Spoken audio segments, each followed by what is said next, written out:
Graças a Deus. Saúde os irmãos com a paz do Senhor Jesus. Amém. Louvado seja o nome do Senhor. Queria agradecer a Deus por essa oportunidade nos concedida nessa noite. Glória a Deus. Toda a glória e toda a honra é dada ao nome do nosso Senhor. Quero louvar a Deus também pela vida do pastor, o Hélio dessa congregação. Que Deus o abençoe e sua família em nome de Jesus. Fico feliz também de rever alguns irmãos e amigos em Cristo Jesus. Pastor Marcos, amém, que Deus abençoe. Pastor Geraldo, sumiu, louvado seja Deus, mas aí, Pastor Carlos, fico feliz em rever o Senhor, que Deus os abençoe. Também fico feliz de ver os demais obreiros, que Deus nos abençoe em nome de Jesus. Bem, quero louvar a Deus pela vida da minha esposa, que está aqui conosco, também pela vida da nossa irmã Carolina, que está cooperando, nos conduziu até aqui, o irmão Novo. Glória a Deus, né, irmão? Também fico feliz de ver o nosso presbítero Wilson, que Deus o abençoe.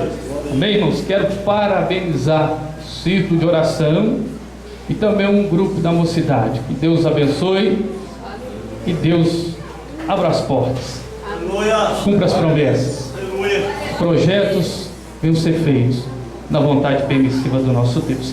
Irmãos, vamos dar uma meditada aqui no texto, Filipenses, carta do apóstolo Paulo aos Filipenses.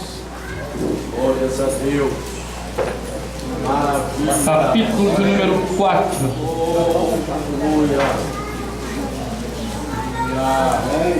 Glória a Deus. Quem achou, diga amém. Versículo 19. Amém. Nós vamos falar sobre o investimento missionário. Esse tema é um tema missionário. Então nós vamos falar sobre investimento missionário. Diz assim: o meu Deus, repita comigo, meu Deus, segundo as suas riquezas, suprirá todas as vossas necessidades em glória. Fala para esse irmão aí, em glória, em Cristo Jesus. Os irmãos podem se assentar. Glória a Deus. Glória a Deus.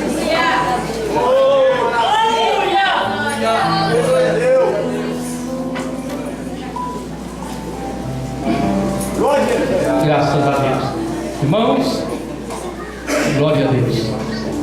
Quando nós abrimos a nossa Bíblia, na epístola a qual o apóstolo Paulo escreveu a uma igreja, a igreja de Filipos, nós vamos entrar num contexto muito conhecido nosso, mas é necessário para que nós venhamos entender acerca daquilo que o Espírito Santo direcionou acerca do tema escolhido nessa noite. Quem era este homem chamado Paulo? A Bíblia chama ele de Saulo.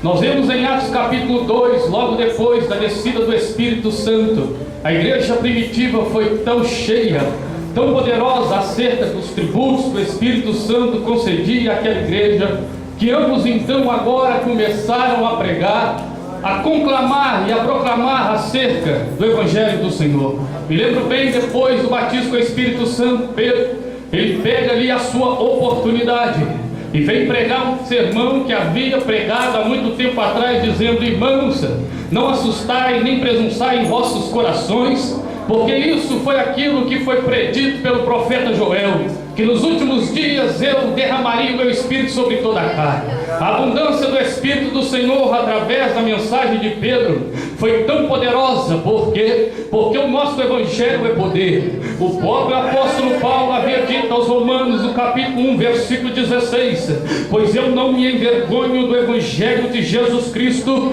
pois ele é o poder de Deus. O poder era tão grande, pastor Carlos, que através da mensagem expositiva, da exposição da palavra do Senhor, 3.000 almas aceitaram ao Senhor como Salvador da vossa vida. Naquele dia então começou uma grande perseguição.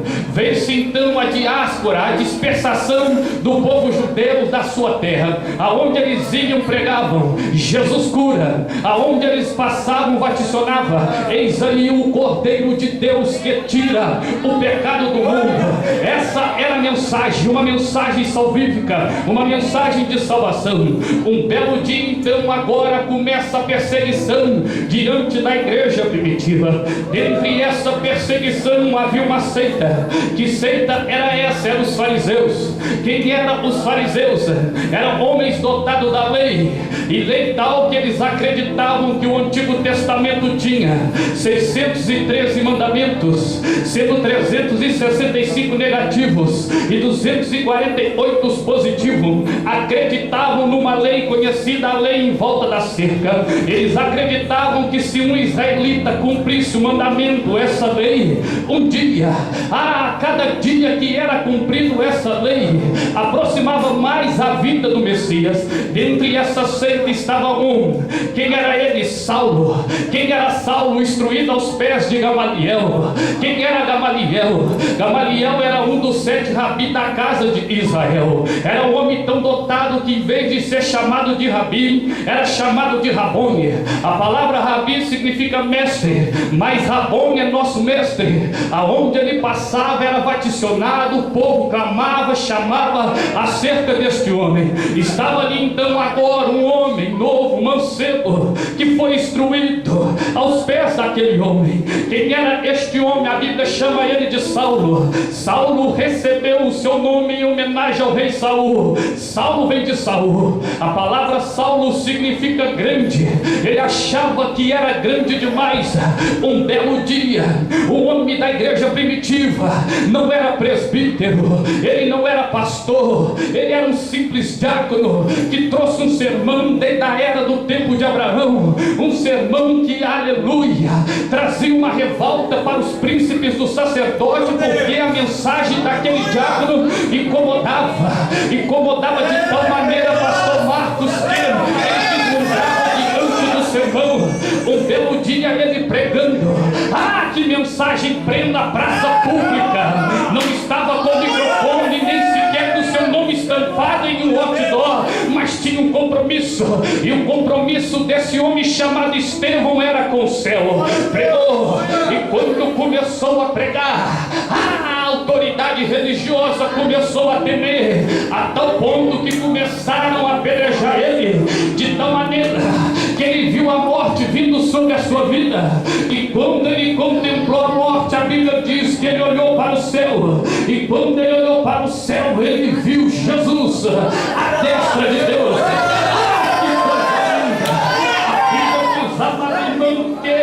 Então este homem chamado Saulo consistia então na morte de Estevão. Era um homem que aonde via um cristão matava, era um homem aonde via um cristão judiava, batia, espancava. Ele não tinha impiedade, nem sequer amor ao próximo segundo a sua lei, uma lei aonde tinha prazer de matar. Essa era a lei que ele presenciava. Um belo dia ele pegou uma carta, a carta para ir até Damasco. Segundo a geografia bíblica, 500 metros antes dele entrar em Damasco, ele vê um resplendor, ele vê uma glória, ele vê uma luz, ele vê algo, e este algo coloca aquele homem por terra. Quero abrir um parênteses e uma vírgula também nesta noite. Aquele que acha que é grande, quando tem um encontro com a glória, ele tem que cair por terra. Mas cai por terra, cai. Ele cai por terra, ele cai.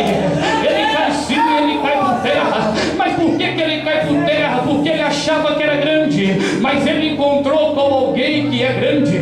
O próprio apóstolo Paulo escreveu aos Filipenses, no capítulo 2, versículo 9, 10 e 11, dizendo: pelo que Deus também o exaltou soberanamente, ele deu um nome que está acima de todo nome, para que o nome de Jesus Cristo de Nazaré se dobre o que? Todo o que? Todo mundo, todo o que? Todo governo, todo o que? Toda potestade, todo o que? Todo principado, todo o que? Toda a obra satânica deveria e deve se dobrar.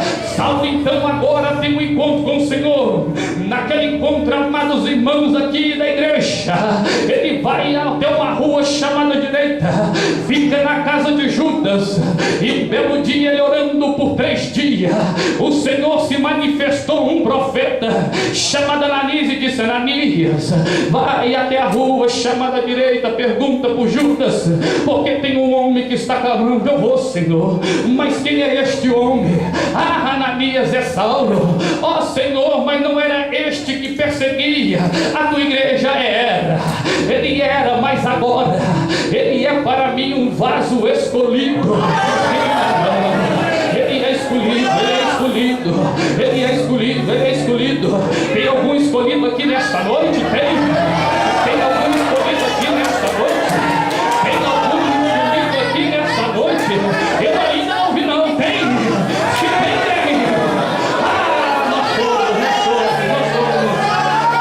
Nós somos escolhidos. E como prova disso, o presbítero Wilson, que nós somos escolhidos, segundo o Dr. Drauzio Valério, ele disse que quando um homem coabita com uma mulher, 300 milhões de espermatozoides são ativos dentro do útero da mulher. Aquele espermatozoide tem que percorrer uma distância dentro do ventre da mulher de 21 centímetros, que equivale a 4 segundos. Aquele que percorrer essa distância primeiro é o escolhido. Mas o meu Deus quer essa tese. Ele escolhe antes dos 300 milhões. Ele escolhe antes dos 21 centímetros. Ele escolhe antes dos 4 segundos. Sabe por quê? Porque ele disse para Jeremias, no capítulo 1, versículo 5: antes que eu te escolhesse no ventre de tua mãe, eu te conheci. E antes que saísse da madre dela, eu te santifiquei e te chamei como profeta.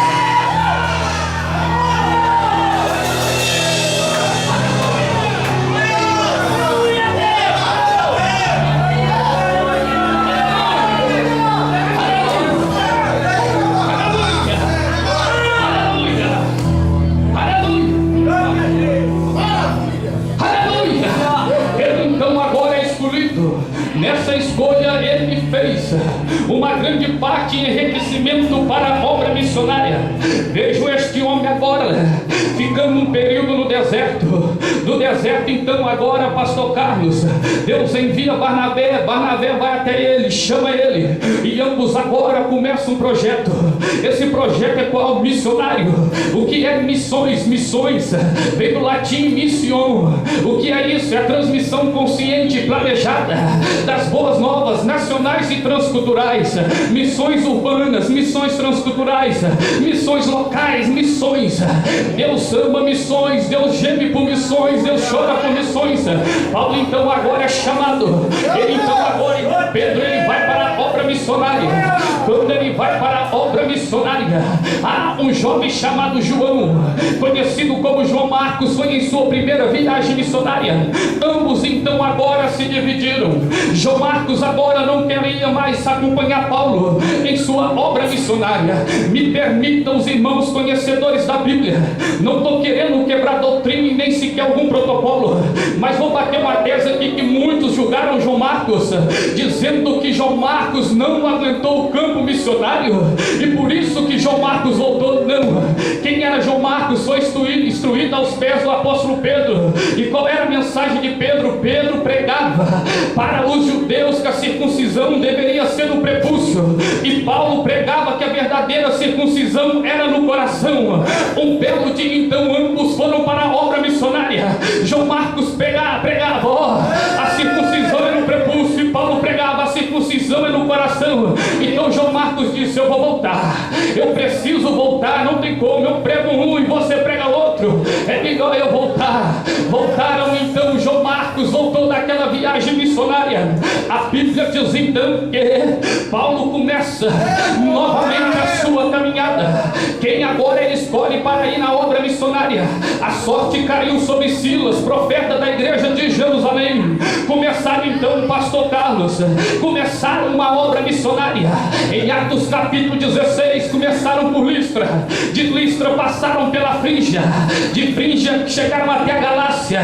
Quando ambos irmãos chegaram à Galácia, o coração de Paulo como missionário era chegar até a Ásia, mas o Senhor disse: não, não vai entrar na Ásia, ainda não é tempo. Irmão, o missionário não é levado pelo seu sentimento, mas ele é conduzido pela sua chamada. Que coisa linda, que coisa maravilhosa. Ele foi impedido de ir, foi então para Mísia, chegou na Mísia, queria ir para Bítnia, e o Senhor disse: não, para Bítnia não, desce até Troade. Chegou em Troade. Quando ele chega a Troade, vai viajando, e quando ele viaja, na sua segunda viagem missionária, ele chega então agora na primeira cidade da Europa para evangelizar e ganhar almas para o reino de Deus. Chegou em Filipos, que coisa linda. Ele teve uma visão antes de chegar em Filipos. Um varão macedônio disse: Paulo, atravessa a Macedônia. Queria ir para a Ásia, não, queria ir para a Bíblia, não, mas vem para a Macedônia. Chegou, atravessou a Macedônia, chegou em Filipos. Quando ele chega em Filipos, Deus prepara 3 tipos de raças para Paulo poder evangelizar. A primeira raça a qual Paulo vai evangelizar, simbolizando povos e nações, era uma mulher chamada Lídia. Quem era Lídia? Era vendedora de púrpura. De onde era ela? Ela era asiática. Paulo chegou, orou. Lídia foi batizado, ela, a sua casa. Que coisa linda. Ainda em Filipos, pastor Geraldo, Paulo chegou, e quando ele começava a andar nas ruas de Filipo, havia uma jovem demoniada que dava grandes lucros para os seus senhores. Paulo então agora expulsou o demônio da vida daquela mulher, simbolizando aquela mulher grega. Outro tipo de raça. Havia ainda uma terceira raça que Paulo precisava pregar. Devido a ele ter expulsado o demônio daquela mulher, ele foi levado para a prisão. Paulo e Silas foram presos, e quando chegaram ali, começaram a louvar e a exaltar e bendizer o nome do Senhor. As cadeias caiu, e havia um homem, e era um carcereiro, e ele disse: Paulo, como é que eu posso ter a salvação? Aquele homem representava outro tipo de raça. Sabe de onde ele era? Ele era romano. Sabe o que eu aprendo com isso? Jesus disse para os seus discípulos: ide por todo o mundo e pregai o evangelho a toda criatura.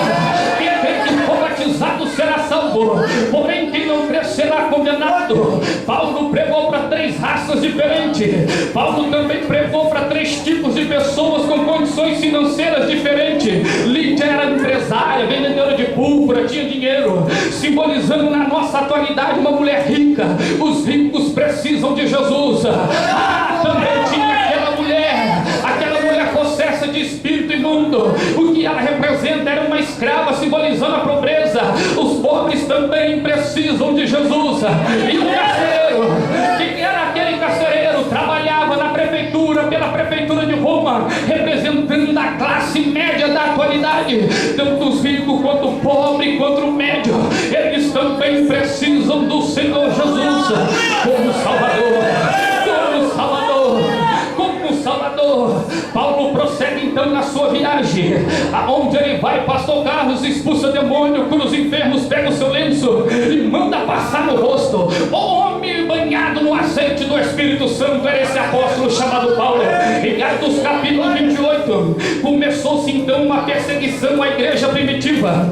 Entre essa perseguição, irmãos, estava um tirano chamado Nero. O que Nero fez? Nero pegava, colocou fogo em 4 partes da cidade de Roma. Queria edificar Roma novamente. Sabe o que aconteceu, igreja? Precisou procurar um culpado, e a culpa só caiu, sabe quem? Sobre os cristãos. Roma incendiada. Nero subiu até o seu palácio, pegou a lira e começou a cantar. Diante da filosofia era um grande poeta, mas diante de Deus era um grande pecador. Então agora foi fogo. Os cristãos começam a ser perseguidos. Pegava os cristãos, lançava dentro de um latão de pinche, amarrava nos postes à frente da sua casa e punha fogo sobre aqueles cristãos. Meu amado irmão, pegava os cristãos, lançava na arena para cachorros famintos, e até mesmo bestas feras e leões para eles se alimentar. E alguém ainda vem dizer em pleno século 21 que o Brasil está tendo perseguição. Meu filho, minha filha, precisamos voltar ao evangelho genuíno de Jesus. Estava ali então agora Paulo, pegaram Paulo, acusação contra Paulo, levaram então o pastor Carlos levamos Paulo para a prisão. Quando Paulo agora está na prisão, que coisa linda é cair numa prisão e entender que é a vontade do Senhor. Quando Paulo cai naquela prisão, ele entendeu, sabe o que? Ora, eu não tenho como pregar, mas eu vou fazer algo para que o evangelho venha crescer. E o que é que eu vou fazer? Eu vou escrever as cartas, as epístolas. Preste bastante atenção comigo. O Novo Testamento tem 27 livros, 260 capítulos, 7.957 versículos, 21 epístolas. Dessas 21 epístolas, 13 foram de autoria do apóstolo Paulo devido às suas prisões. Estava então ele na prisão, pastor Marcos, e quando ele estava na prisão, chegou um homem. Quem era este homem? A Bíblia chama ele de Epafrodito. Chegou até onde Paulo estava preso, trazendo então agora o relatório da igreja de Filipos. Irmão, é tão bom quando você trabalha numa igreja e os membros reconhecem aquele trabalho e mandam alguém te visitar. É tão bom quando alguém está trabalhando pela obra do Senhor e ele se encontra em uma situação, pastor Marcos, e chega: pastor, eu estava lá na minha igrejinha, o senhor, eu sei que saiu de lá, foi enviado para outro lugar, mas eu sei a sua necessidade, Deus me tocou para mim vir aqui te visitar. Já pensou, pastor Geraldo? Foi isso que aconteceu com Paulo. Paulo estava lá na prisão em Roma e Epafrodito foi trazer a causa da igreja aos filipenses. Qual era a situação dessa igreja? Primeiro, foi a única igreja que não houve nenhuma admoestação do apóstolo Paulo. Segundo, foi a única igreja que teve a coragem de, aleluia, ofertar, aleluia, de entregar as suas ofertas para ajudar ou cuidar do apóstolo Paulo. Quando Paulo vê isso, pastor, sabe o que ele faz? Ele faz o seguinte: mas meus amados irmãos, o meu Deus suprirá todas as vossas necessidades. Sabe o que Paulo estava querendo dizer? Sabe o que Paulo estava querendo dizer? Vocês colaboraram comigo, vocês contribuíram para a minha vida, então segundo aquilo que vós fez na minha vida, Deus retribuirá em glória para a vossa vida, para a igreja. Alguém está dizendo assim: meu irmão, mas você está querendo dizer que dano que se recebe? Em Atos, vamos à Bíblia, capítulo 19, versículo 35, a parte C, ele disse: mas bem-aventurado é dado o que receber. Em Salmo 41, versículo 1, ele disse: bem-aventurado é aquele que atende ao pobre, ou seja, o necessitado, e o Senhor o livrará no dia do mal. Vamos para a Bíblia, Tiago capítulo 1, versículo 27, a religião pura e imaculada com Deus o Pai é esta: visitar os órfãos e as viúvas em suas atribulações. Mas qual é a consequência de nós investirmos na vida de alguém? Salmo 126, versículo 5: os que semeiam em lágrimas semearão com alegria. Aquele que leva precioso semente olhando e chorando, ele vai voltar com alegria.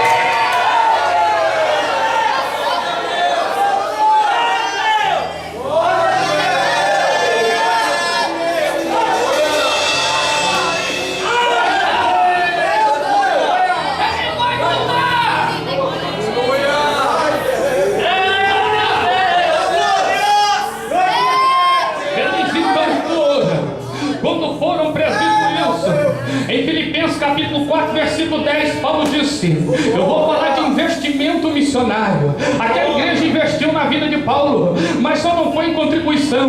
No que aquela igreja investiu na vida de Paulo? Filipenses capítulo 4, versículo 10: ora, muito me regozijei do Senhor, irmãos, porque finalmente vocês reviveram a vossa lembrança de mim. Ou seja, Paulo estava preso, e quem é que numa prisão não sente o sentimento de sozinho? Quem é que não fica sozinho? Quem é que não gosta de ficar? Há alguém aqui que gosta de ficar sozinho? Não, esse sentimento é ruim. E Paulo ainda disse: vocês lembraram de mim. Sabe o que Paulo estava querendo dizer para aquela igreja?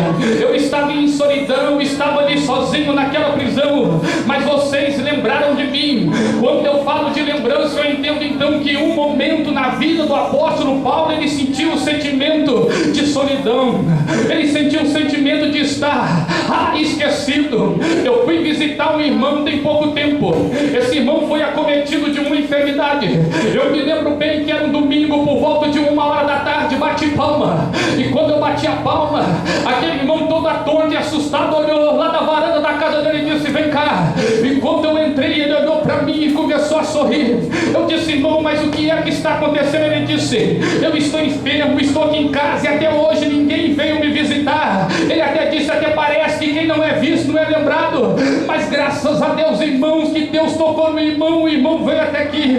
Na mesma hora eu entendi o sentimento de solidão, o sentimento de esquecimento estava na vida daquele homem chamado apóstolo Paulo. Dentro da Bíblia Sagrada eu vejo 3 tipos de solidão ou de esquecimento que chega na vida do homem. O primeiro tipo se chama esquecimento ministerial. Eu me lembro bem de um homem chamado Samuel. Quem era Samuel? Assumiu a casa de Eli.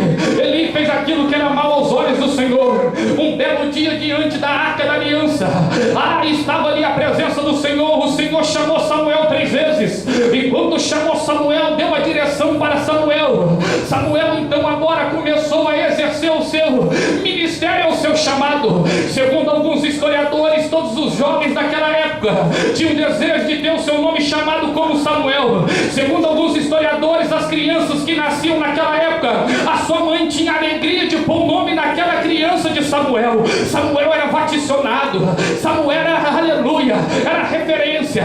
Aonde Samuel estava, o povo queria ouvir a mensagem de Samuel. Não se esqueça, o primeiro tipo de esquecimento se chama esquecimento ministerial. Samuel passou por isso. Samuel havia dedicado a sua vida à casa do Senhor, ao templo do Senhor, ao tabernáculo do Senhor que estava em Siló. Mas um belo dia a idade chegou no ministério do profeta Samuel, e a congregação de Israel chegou diante de Samuel e disse: Samuel, os seus 2 filhos, um se chama Joel e outro Abias, fizeram o que era mal aos olhos do Senhor. E tem um porém, Samuel, o Senhor agora está velho e não tem como governar a casa de Israel. Aquele sentimento de solidão, de esquecimento entrou no coração do profeta Samuel. Imagina uma coisa, amados irmãos, você passar toda a sua vida dedicando na casa do Senhor, você passar toda a sua vida dedicando no ministério do Senhor, você passar toda a sua vida dedicando na igreja do Senhor, e de repente, pastor Carlos, alguém chega diante do Senhor e diz: pastor, eu já não quero mais o Senhor como pastor da igreja de Costa, a idade chegou, nós queremos outros. Quem é que nunca passou por esse sentimento e esquecimento ministerial? Irmão, mas ministério não é como futebol. O futebol você paga um jogador e você domina ele, mas ministério é chamado, e quem chama é Deus, quem confia é Deus, quem exalta é Deus.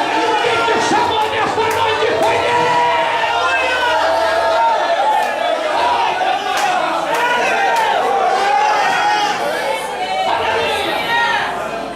Segundo tipo de esquecimento se chama esquecimento ou solidão familiar. Paulo sentiu isso, ninguém foi, ninguém da família, nenhum parente chegou lá e falou: Paulo, como eu tinha vontade de te dar um abraço, ninguém fez isso por apóstolo Paulo. O segundo tipo de esquecimento se chama esquecimento familiar. Que coisa que acontece, alguém pode perguntar: esquece. Tem irmão que há anos não vê seu irmão, nem sequer manda um zap, que é bem rapidinho, não manda, não olha nem na cara, nem pergunta como vai, já não faz aquele almoço de domingo que reunia o povo diante daquela mesa, pastor Carlos, e tinha alegria de contar. Você lembra quando éramos criança, correndo por essas ruas, era gostoso. O segundo tipo de esquecimento se chama esquecimento familiar. Eu me lembro bem de João capítulo 5, a Bíblia diz que Jesus decidiu ir até Jerusalém. Quando ele chega até em Jerusalém, havia um tanque chamado tanque Betesda. Segundo alguns historiadores, chama de tanque da misericórdia. A Bíblia diz que aquele tanque era dividido de 5 alpendres. Esses 5 alpendres representavam a lei do Antigo Testamento, ou 5 livros: Gênesis, Êxodo, Levítico, Números e Deuteronômio. A Bíblia diz que aquele homem jazia naquele tanque um período de 38 anos. 38 anos na Bíblia representa o período que a nação de Israel caminhou e peregrinou antes de entrar na terra prometida. Deuteronômio capítulo 2, versículo 14. E o tempo que os filhos de Israel peregrinaram por o deserto foi um período de 38 anos. 2 anos depois nós vemos o livro de Deuteronômio, né, pastor Geraldo? E aquele homem estava ali, tinha uma lei. Qual era a lei? A lei era que quando a água era agitada, o primeiro que era lançado era curado do seu milagre. Segundo, 38 anos no mesmo estado, na mesma posição. Aquele homem teve a fase do esquecimento familiar. Não tinha parente, não tinha ninguém que ajudasse aquele homem.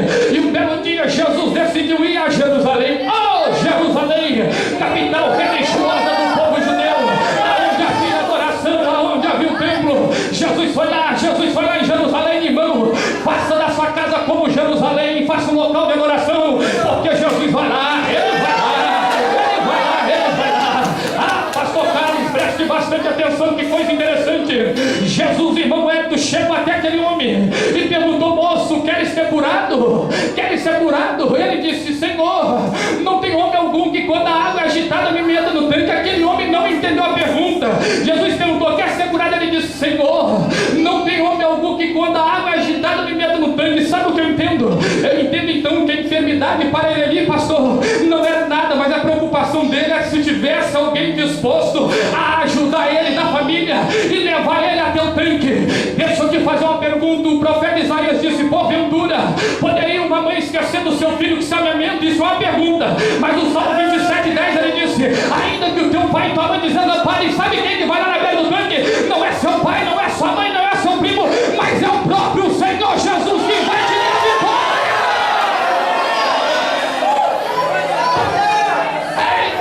Como ele é candará, que está sentindo aí, quem está sentindo aí, quem está sentindo aí, quem está sentindo aí, Jesus está aqui.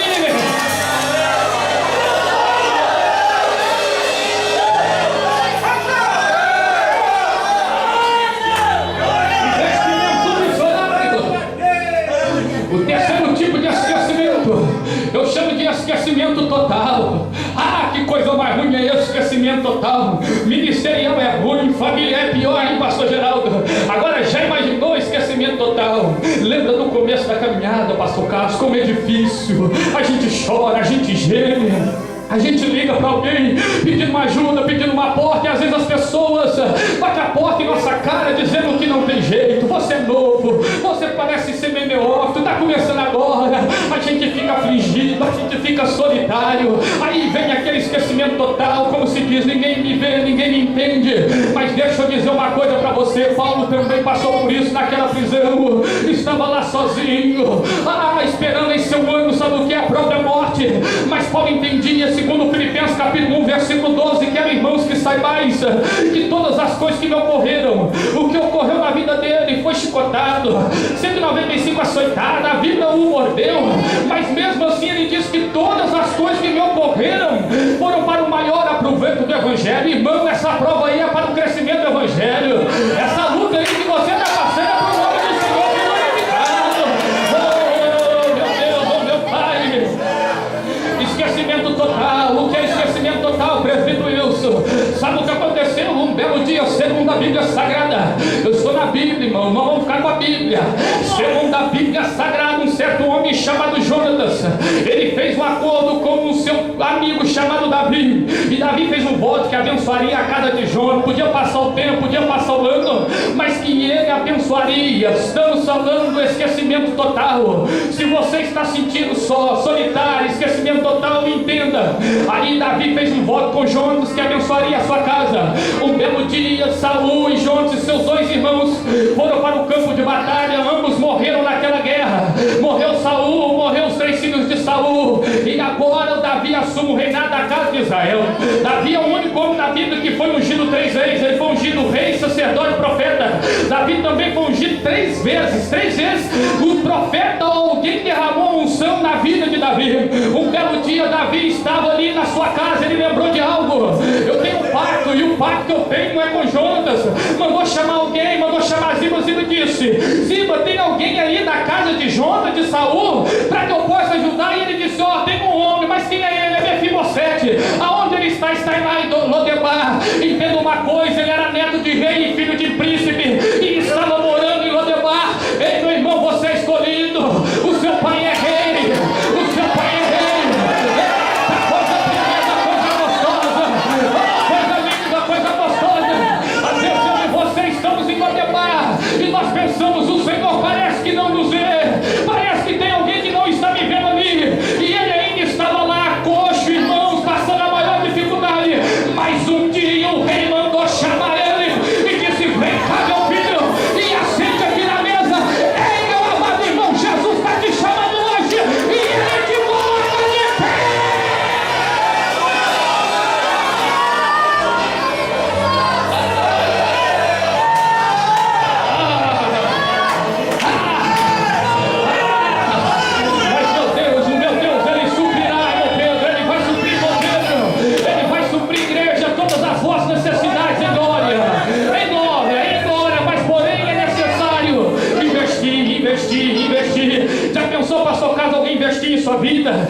entender que quem vai abençoar aquele investimento na vida dele é Deus. Isso é lindo, mas às vezes sabe o que nós fazemos? Eu não vou indicar aquele irmão, senão ele pode tomar meu lugar. Eu não vou abrir a porta para aquele, senão depois eu não consigo entrar. Irmão, é dano que se recebe, é falando que Deus vai te abençoando.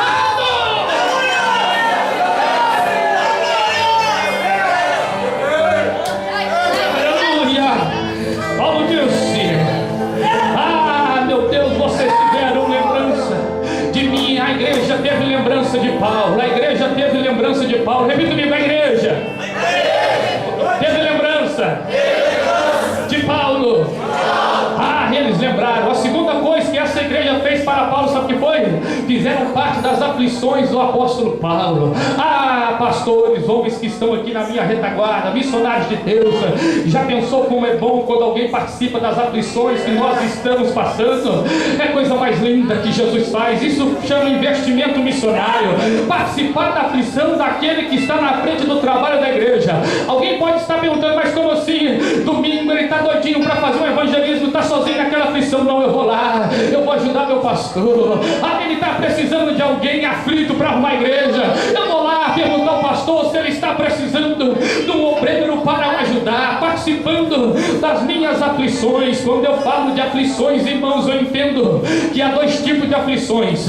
Paulo estava querendo dizer que aquela igreja, aleluia, participou do momento difícil que o apóstolo Paulo estava vivenciando. Nós já vamos encerrar. Há dois tipos de aflições. Primeiro, a primeira aflição, o pastor sabe qual é? É aquela que o próprio Deus nos leva. Você deve estar perguntando: Deus nos põe na aflição? Põe. Deus coloca a gente em momentos difíceis, tem hora. Pois sim, sabe para quê? Nós vamos entender agora, de acordo com esse contexto, nós vamos falar. A Bíblia diz, segundo o que está escrito no primeiro livro do profeta Samuel, que tinha uma mulher chamada Ana. Ana era esposa de Elcana, e Elcana tinha duas mulheres, uma chamava Ana e outra Penina. A palavra Penina simboliza coral, a palavra Ana simboliza graça. Coral é o nome dado a uma serpente. Lembre-se do que a serpente fez lá no jardim do Éden com Eva. Lembre-se bem do que a serpente fez no jardim do Éden lá com a Eva. Ah, tentou induzir, e era isso que Penina fazia com Ana. Ana, onde está o teu Deus? Ana, você não dá à luz uma criança, você não tem filhos. Ana, Ana, você não dá luz, você não tem filhos, você é uma mulher frutífera. A Bíblia diz aí, Deus levou ela numa aflição. Sabe o que Deus fez com Ana? A Bíblia diz que o Senhor cerrou a madre de Ana, ou seja, o próprio Deus levou ela na aflição. E quando Deus levou Ana para a aflição, sabe o que Ana fez? De ano em ano ia até o templo apresentar sacrifício ao Senhor, e não cessava de orar. Ei, meu irmão e minha irmã, se você está numa aflição, eu tenho uma resposta para você: vai pelo caminho da oração, porque a Penina vai ver um milagre na tua vida.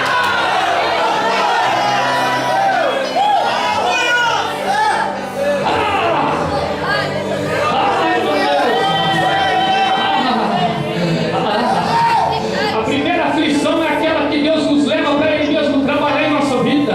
A segunda aflição, Paulo disse: ó vossa, fizeste parte de minha aflição. É aquela aflição por momento que Deus nos chama e fala: eu estou te enviando, é para lá que você vai. Quando eu falo de aflição, não tem como nós entrarmos no Antigo Testamento e propriamente dito no livro do Êxodo. A Bíblia diz que o povo de Israel foram habitar na terra do Egito, propriamente dito na terra de Gósen.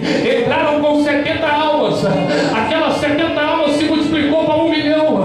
De 1 milhão multiplicou para 2 milhões. Há alguém que diz que tinha 3 milhões de almas ali na terra de Gósen, habitando ali pelo meio do Egito. Um belo dia a Bíblia diz que morreu José. Levantou um outro faraó que nem sabia quem era José. E de repente, irmão Hélio, pastor Hélio, ele olhou e ele percebeu algo. Sabe o que ele percebeu primeiro? Esse povo é numeroso. Se nós egípcios entrar em guerra dos hebreus, nós vamos perder. Segundo, esse povo tem um outro Deus que não é nosso. Ah, estava ali um mancebo chamado Moisés, que matou um egípcio e saiu daquela terra foragido. Ficou 40 anos no Egito, mais 40 anos no deserto, peregrinando com seu sogro. Ah, e um belo dia, irmão, Moisés levanta as ovelhas do seu sogro para pastar no deserto. É só a vida que faz faz essas coisas. Achar pasto no deserto, Deus é tremendo, Deus é maravilhoso, Deus é glorioso, Senhor. Está lá em capítulo 3, ele pegou as ovelhas do seu sogro e levou para pastar no deserto. E um belo dia, que coisa linda, Moisés passou diante de um arbusto e não deu nada. De repente aquele arbusto começou a fumigar e disse: chega para cá, ô moço, é Deus chamando. Quando ele chegou, ele foi todo pomposo. O Senhor disse: primeiro, tira as sandálias do seu pé. Segundo, o lugar que tu pisa é terra só de terceiro. Eu sou que estou te chamando. Mas quem é o Senhor? É o Deus de Abraão, é o Deus de Isaac, é o Deus de Jacó. Eu estou te chamando, eu estou te chamando, eu estou te chamando, eu estou te chamando, eu estou te chamando, eu estou te chamando, eu estou te chamando para a honra, eu estou te chamando para a minha casa, eu estou te chamando, eu estou te chamando, eu estou te chamando, eu estou te chamando.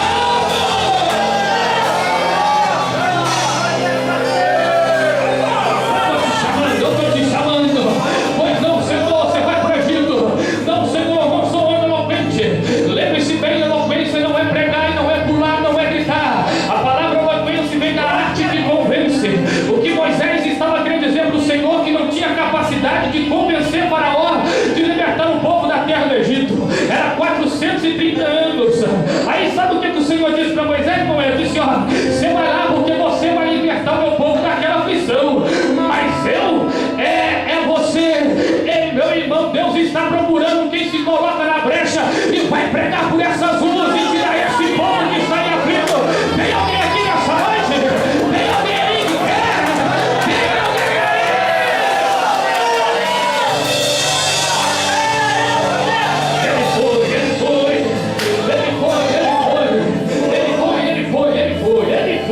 Ele foi, chegou no Egito. Quando ele chegou no Egito, ele disse para Faraó: eu sou o que sou, me enviou. Nós temos eu sou o que sou no Evangelho de João. Ele diz: eu sou o pão, eu sou a ressurreição, eu sou a videira. Antes que Abraão existisse, eu sou. Ele foi. E quando ele chegou lá, pastor Cássio, é coisa tremenda, é coisa que só a Bíblia mostra mesmo. Ah, que coisa linda foi lá. Deus enviou as 10 pragas e mesmo assim o coração do Faraó estava endurecido. Mas Moisés foi. Irmão, você acha que é fácil libertar uma vida que está nas trevas? Não, o coração dele endurece, é o próprio Satanás. Ah, mas ele foi. E quando ele chegou lá, pastor, Deus tinha dito: liberta o meu povo daquela aflição, 430 anos. Êxodo capítulo 12, versículo 40, ele foi.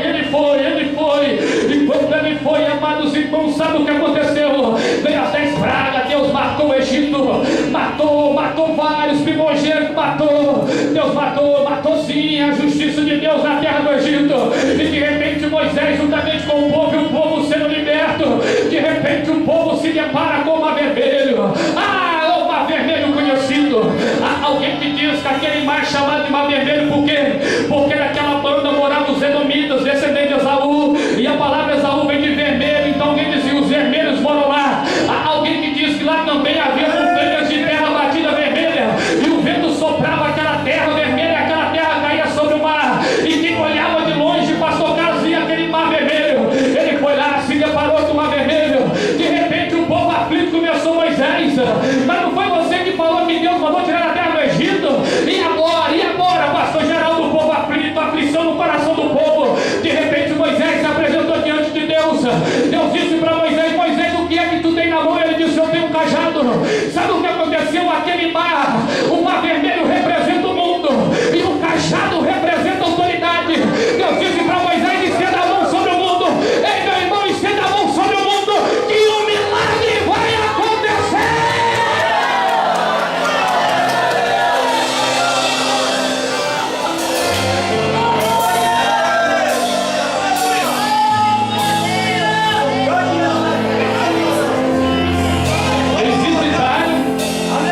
Eles participaram da aflição, e Paulo dizendo: ó, vocês estão fazendo por mim, Deus vai recompensar em glória. O que os irmãos fazem por essa igreja, irmãos, e pela liderança, Deus vai recompensar em glória. Para nós finalizarmos, e Paulo disse: ó, o interessante, que vós sempre me mandaste, quando eu estava em Tessalônica, o necessário. Repita comigo: necessário. O necessário. A igreja que de Corinto era a igreja que tinha os dons espirituais, mas não queria contribuir com Paulo, não ajudava. Nem tanto que Paulo, ele falava, vou ter que trabalhar, porque senão eu vou me achar pesado para os irmãos, mas os irmãos de Filipenses não. Ofertava e dava o que era necessário. Sabe o que eu entendo? Deus só vai trabalhar em nossa vida aquilo que é necessário. Meu amado irmão, minha amada irmã, você ainda não entendeu? Será que é necessário Deus preparar alguém para a tua vida agora? Se não preparou ainda, não é necessário. Será que você tem pedido a Deus um carro e Deus ainda não deu? Porque ainda não é necessário. O que é necessário? Um belo dia Jesus estava com a multidão, pastor Carlos. Subiu um monte, atravessou o mar. Aí o povo disse, vamos despedir essa multidão. Jesus disse, não vou deixar essa multidão ir embora faminta. Pega alguma coisa para dar eles para comer. Apresentaram para Jesus 5 pães e 2 peixinhos, era 5.000 pessoas. Alguém poderia dizer, mas para essa multidão isso é pouco, mas para o meu Jesus isso é necessário.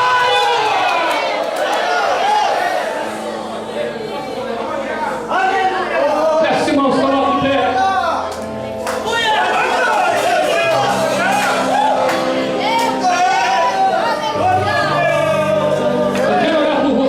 Sentindo sozinho nessa noite.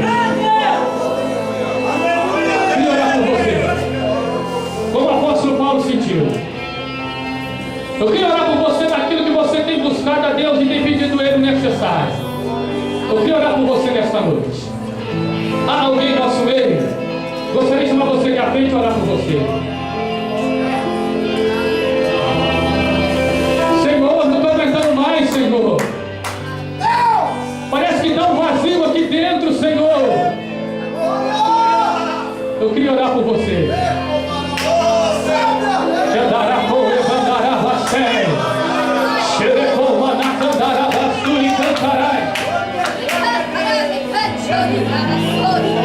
Aleluia. Aleluia. A solidão vem, irmão. O vazio vem.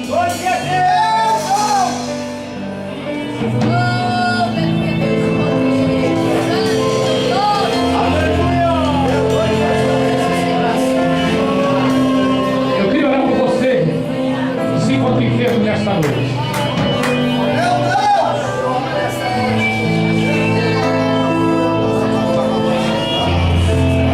Eu queria orar por você que necessita de um milagre em tua vida.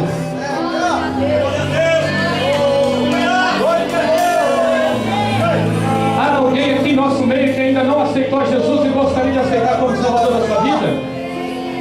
Há alguém em nosso meio que ainda não aceitou Jesus e gostaria de aceitar como Salvador da nossa vida? Pode assinar o sua mão. Eu gostaria de orar por você.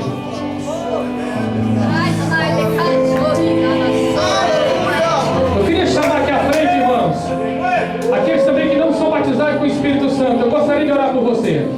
Os que não são batizados com o Espírito Santo, eu vou chamar mais aqui à frente.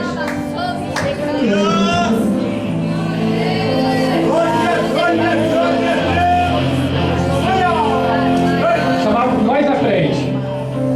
Os que ainda não são batizados com o Espírito Santo, eu gostaria de orar por você. Aleluia. Glória a Deus. Aleluia.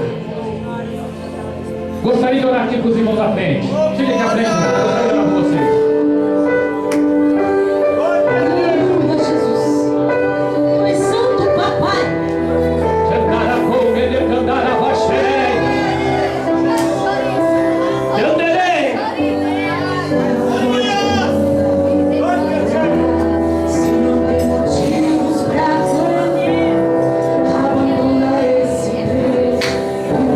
Deus vai me abrir a porta.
Glória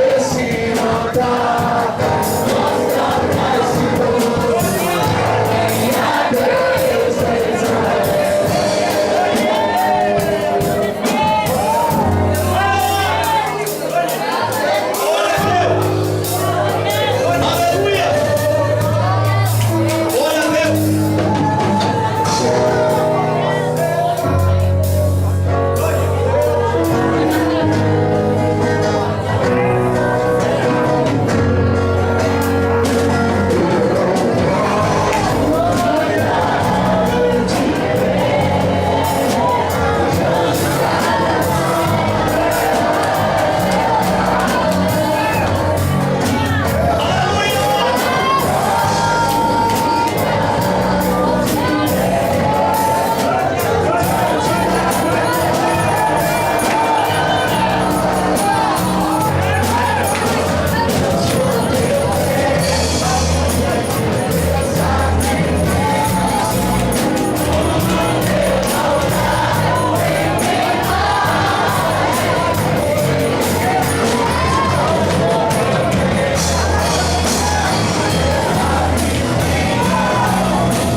Aleluia!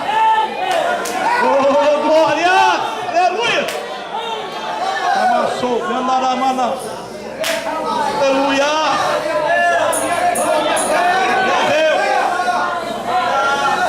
Aleluia! Glória a Deus! Aleluia! Amém? Glória a Deus! Irmãos, nós vamos colocar um ponto e vírgula nessa noite.